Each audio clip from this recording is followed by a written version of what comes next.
everybody. Welcome. It is Allie with Athletes Mindset Academy, and I am really excited to just talk to you about feelings and emotions this week.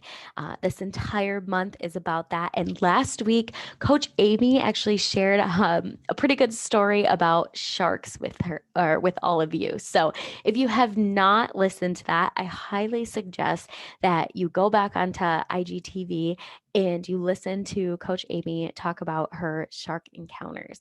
I have a similar, a little bit less intense, if I say, story about spiders. I do not love spiders. But, anyways, I want to talk a little bit more about processing an emotion and how when you don't process the emotion and you avoid it or resist it, we actually are just like creating this bigger, more dramatic emotion. And so sometimes we think emotions are horrible and we just don't want to have them, especially things like fear and stress and anxiety, right? Those are some pretty big ones.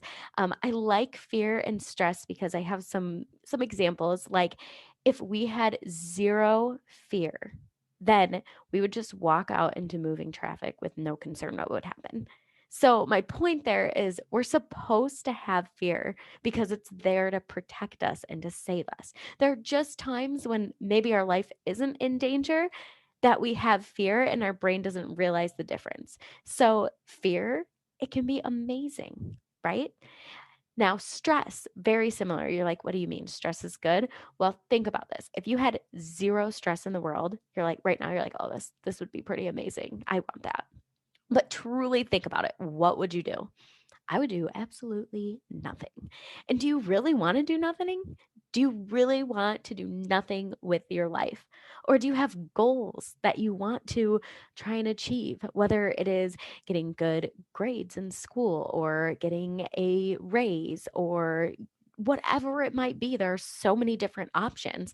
If you had no stress at all, you would not be concerned about it. I always say that if you're stressed, that means you care.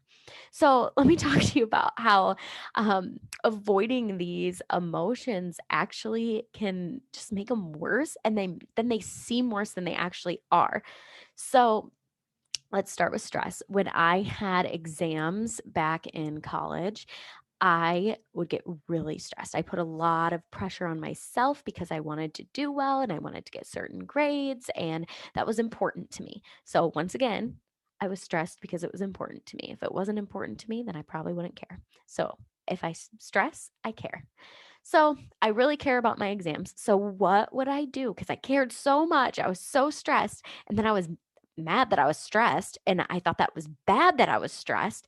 So, I would take a nap, eat some snacks, maybe watch a little Netflix to like calm down so that I could mentally prepare for the exam.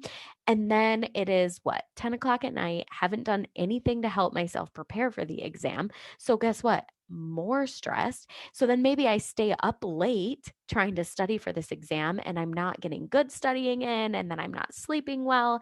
And so then I'm even more stressed, right? And so the stress piles up on top of each other. Now, if I could have taken a moment to be like, okay, you know what? I'm stressed about this exam because I totally care because I want to get a good grade, and ask myself if that was a problem, I might say, no, that's not a problem because I want to get a good grade. All right, cool. So that is fine. So let's process this emotion and then decide if it's being helpful or not. Is the thought that I have to get a good grade helpful?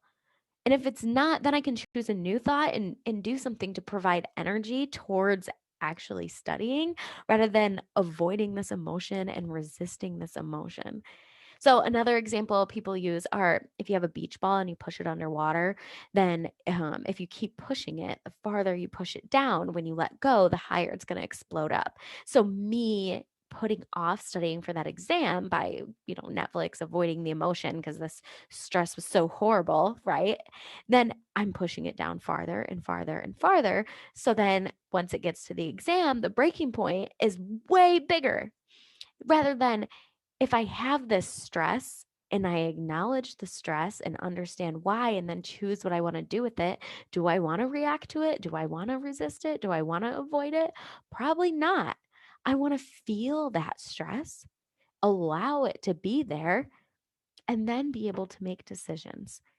And then that's going to keep that beach ball kind of like floating on the surface. And stress can be good because it means you care.